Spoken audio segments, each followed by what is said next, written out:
من ببخشید. ضبط میکروفون بیزن بالاتر. خوب گفتم بالا بیارم. یکم پایین‌تر. بله. من اگه یه جایش چون سوال می‌پرسیم جواب بدم. آره سوال بدم. من اگه یه جایش اشتباه کردم بهم بگید چی کردم. اولش اشتباه کردم. بله. الان بریم. ضبطیم. قربان سلام.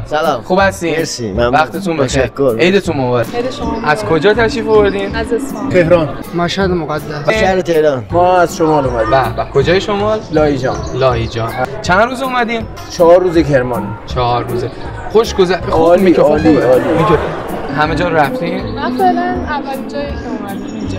کجا رفتین؟ فعلا که اومدیم بازار گنجلی خان.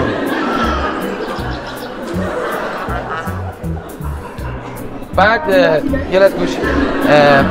گفتین از مشهد اومدین. اگه بخواید 4 تا سوغاتی مشهد خودتون رو به ما بگین.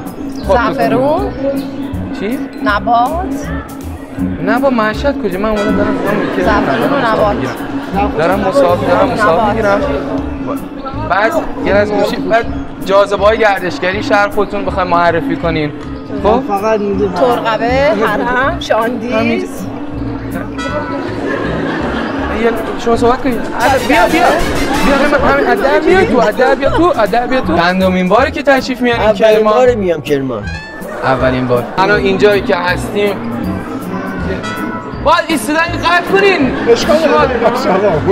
با استداش بعد نمیشه. صدا رو گرفتین از اون تق صدا. ادامه بدم؟ ببخشید. آقا فرض کنین یه کرمانی میخواد بلند شه بره لایجان و حالا اونجا گردش، شما میخوام اونجا رو معرفی کنین بهش که با صدا ندن یه نخه اونجا رو بهش معرفی کنین که جاهای گردشگری لایجان، جاذبه‌های ساحل‌های دریاییش میگم. میخوام برم شاهزاده. بیا شاهزاده ماهان. بفهم شما. شاهزاده ماهان. بله. بعد جای تاریخی. بیا من با آقا دارم صحبت میکنم. بیا. جای تاریخی از فرهنگ کرمان میخوام آشنا شم. بعد بازار گنجلی.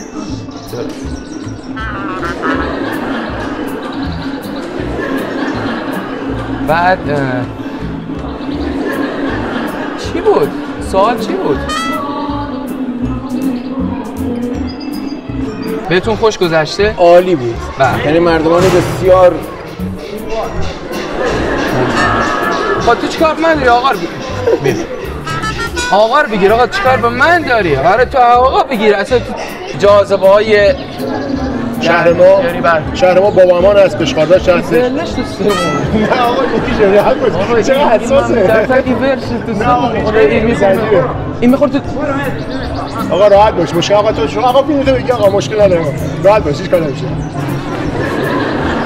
شهر ما بوجنو چی شد؟ خودت بگیر. خودت بگیر. آقا تمومه.